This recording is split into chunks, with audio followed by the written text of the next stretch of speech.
Olá pessoal, esse é mais um vídeo produzido pelo PET de Engenharia Elétrica do IFPB Campus João Pessoa. Meu nome é Vilaneva Oliveira e hoje a gente vai resolver um circuito aqui em corrente contínua pelo método da análise nodal, tudo bem? O meu circuito aqui, o enunciado diz: encontre a corrente I que passa pelo resistor R3 pelo método de análise nodal. Então ele me dá aqui a corrente, ela flui. A minha I de R3 aqui, ela flui da direita para a esquerda, tudo bem? O problema já me deu esse sentido de corrente, então eu não posso alterá-lo. O método da análise nodal nos permite determinar a tensão em cada nó de um circuito elétrico. Com isso, eu consigo inicialmente determinar a diferença de potencial entre nós adjacentes. Uma vez sabendo a diferença de potencial entre nós adjacentes, eu consigo saber a diferença de potencial entre quaisquer nós do circuito. Mas aqui só nós, vamos dar nomes a esses nós, tudo bem? Então aqui eu chamei de nó A, B, C, D e E. Aqui embaixo eu não vou nomear porque ele está ligado ao terra, ao meu ground. Então aqui eu sei que tem 0 volts, tá? Se aqui tem 0 volts, sempre que eu me referir a esse ponto eu vou chamar ele de ground, de terra, tudo bem? A minha referência é o meu zero. Então, como eu posso aqui pegar a tensão entre nós adjacentes, né, a diferença de potencial, então, por exemplo, eu posso ter aqui de A para C, de B para D, de A para D e assim por diante. Como o meu circuito é formado por elementos, no caso resistores ligados entre nós, se eu souber a diferença de potencial entre os nós, eu sei, na verdade, a tensão que é aplicada em cada elemento do circuito. Aí, sabendo a tensão e a resistência em cada elemento, eu posso determinar por lei de Ohm a corrente e a potência em cada elemento, tudo bem? A análise nodal ela se firma na primeira lei de Kirchhoff, a lei das correntes ou a lei dos nós. Essa lei diz o seguinte: em um determinado circuito qualquer, observando-se um dado nó, a soma das correntes que entram nesse nó é igual à soma das correntes que saem desse nó. Ou seja, um nó não acumula uma carga. Tudo bem? Se entra uma quantidade de corrente, tem que sair daquele nó a mesma quantidade de corrente. Pelo aqui o balanço energético, eu tenho que o somatório das correntes I que chegam em um nó N tem que ser igual ao somatório das correntes I que saem desse mesmo nó N. Como exemplo aqui, uma definição arbitrária, eu estou dizendo que as correntes positivas são as que chegam no nó e as correntes negativas são as que saem do nó.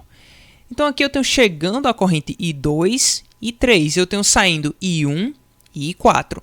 Então, no exemplo ao lado, eu tenho que I2 mais I3 é igual a I1 mais I4. Vilaneva, mas esse circuito não pode existir na realidade porque a corrente I4 está entrando na fonte de tensão.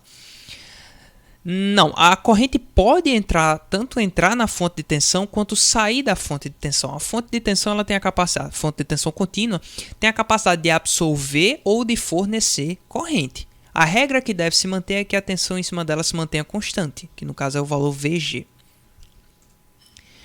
Então, o método da análise nodal consiste em montarmos uma equação para cada nó do circuito. Para isso eu arbitro correntes que chegam e as correntes que saem de cada nó. Ou seja, eu estipulo nomes e sentidos às correntes desses nó, sempre respeitando a lei das correntes de Kirchhoff. O somatório das correntes que chegam em um determinado nó é igual ao somatório das correntes que saem desse mesmo nó. Então vamos começar aqui avaliando o nó A, ok? Eu vou definir que as correntes estão se comportando dessa maneira. Se elas não estiverem se comportando dessa maneira, eu posso interpretar o meu valor final. O meu valor final é, se ele for positivo, o sentido que eu estipulei está correto. A corrente flui naquele sentido. Se ele for negativo,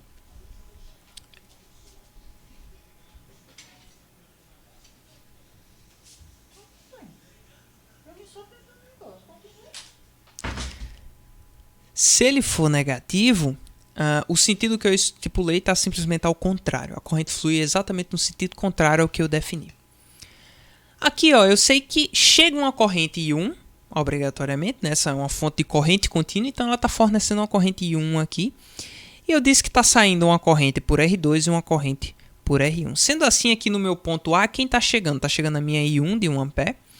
E está saindo aqui em R2, quem é que sai de R2? É a tensão em cima de R2 sobre R2. É a lei de Ohm, né? Então, a corrente que sai aqui, eu tenho VA menos VB sobre R2. Ok?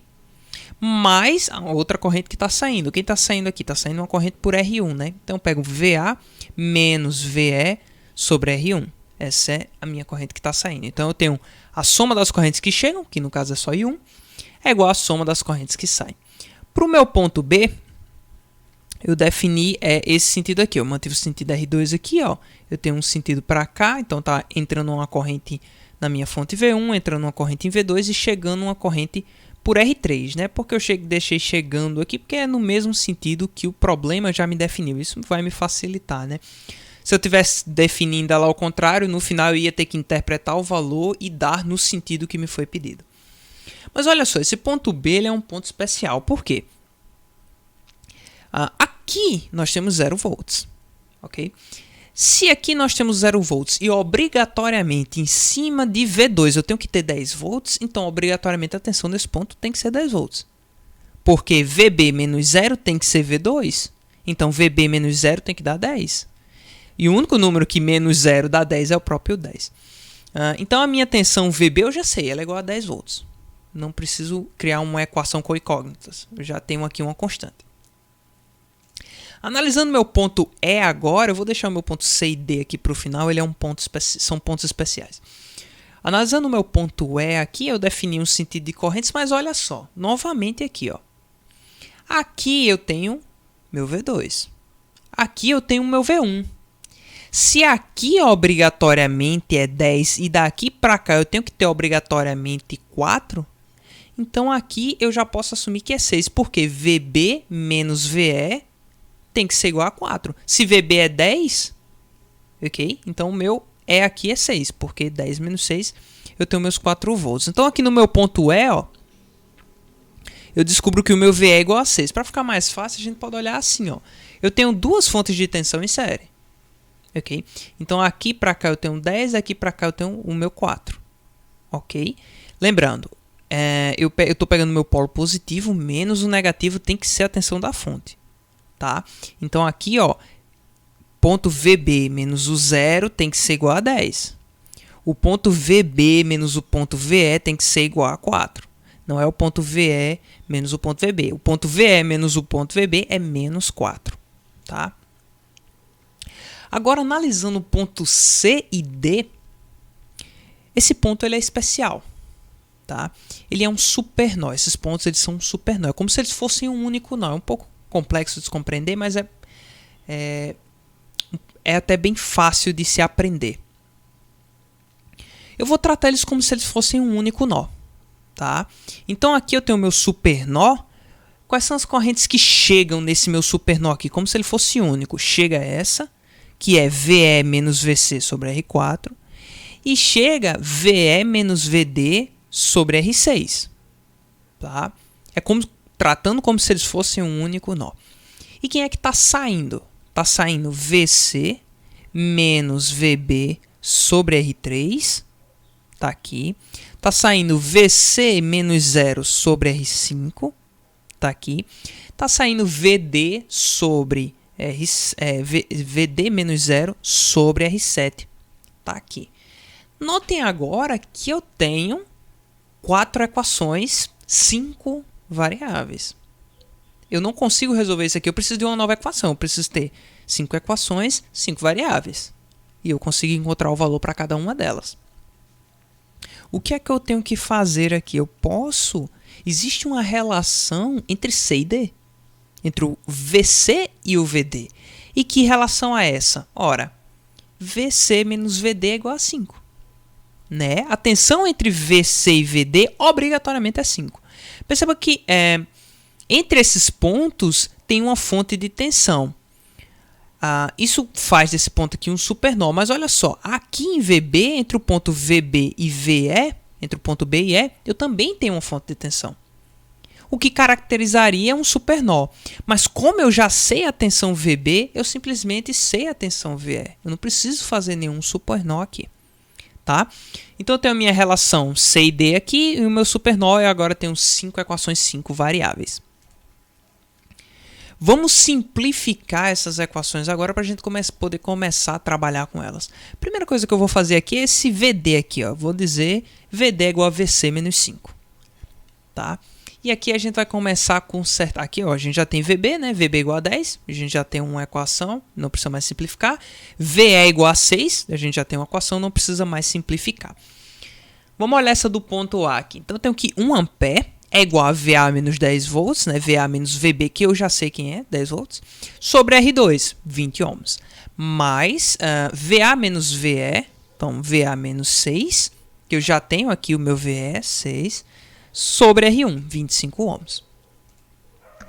Olhando o meu super nó aqui agora, eu tenho que VE menos VC, então 6 menos VC sobre R4, 2 ohms, mais VE, 6 volts, menos o meu VD. Quem é o meu VD? VC menos 5. Então, menos VC menos 5. Lembrar de colocar aqui o parênteses, tá? Porque se não tiver parênteses aqui, é menos VC menos 5, que não é verdade. O que a gente tem aqui é menos VC mais 5, ok? Simplificando aqui, aplicando uma distributiva. Isso sobre o meu R6, 4 ohms, tá? Então, isso aqui é igual VC menos VB, ora, VB eu tenho é 10, VC menos 10 volts, sobre R3, 1 ohm. Mais VC menos 0 VC sobre R5, 10 ohms, mais VD menos 0 sobre R7. Mas quem é VD? VC menos 5. Então, VC menos 5 menos 0, né? VC menos 5, sobre R7, 5 ohms. Olha que interessante. Para eu encontrar a corrente, essa minha I de R3 aqui, que foi pedida no meu problema, essa I de R3 é a corrente que passa no meu R3, né? É óbvio isso. E para eu ter a corrente no meu R3, basta que eu tenha a tensão no meu R3. E a tensão no meu R3, para a corrente fluir nesse sentido, quem é? VC menos VB sobre R3. Essa é a corrente que flui no meu R3 do sentido aqui da direita para a esquerda. Ora, eu sei quem é meu VB. Meu VB é 10 volts. Está aqui, né? Então, eu só preciso encontrar o meu VC. Porque encontrando o meu VC, eu faço VC menos VB, que eu já sei quem é, sobre R3. Pronto, encontrei a minha corrente. Com isso, eu posso apenas usar essa equação aqui de baixo, né? Ela só usa VC. Essa aqui de cima eu posso com ela encontrar VA, mas eu não preciso de VA. Perceba que matematicamente, VC não depende de VA. E circuitalmente, perceba que essas duas fontes de tensão aqui, elas estão isolando esse circuito, o lado direito, desse daqui, né? Não importa o meu I1, não importa o meu R2, não importa o meu R1. Isso não vai modificar o meu VB. Meu VB vai continuar sendo 10. É uma fonte de tensão uma fonte de tensão contínua que está me garantindo isso. E o meu VC aqui, como essas duas fontes estão isolando todo esse circuito, porque independente de tudo isso, aqui tem 0, aqui tem 10, aqui tem 6. Tá? Então, independente de tudo que ocorra desse lado, essas fontes isolaram essa parte do circuito. Então, o meu VC não depende do meu VA. Eu vou usar só essa segunda equação aqui para encontrar o meu VC. Sendo assim, eu vou tirar aqui o meu MMC dos dois lados e começar a simplificar essas equações, né? Aqui é uma forma mais simplificada, eu vou fazer a cruzada do X aqui e isolar o meu VC. Então, eu tenho que o meu VC é aproximadamente 8,17 volts. O meu problema não acaba aqui, não é o meu VC que eu estou buscando, mas o meu VC vai me dar o que eu quero. Eu quero o meu I de R3. Então, para encontrar o meu I de R3, eu faço VC menos VB sobre R3. Então, meu I de R3, VC menos VB sobre R3.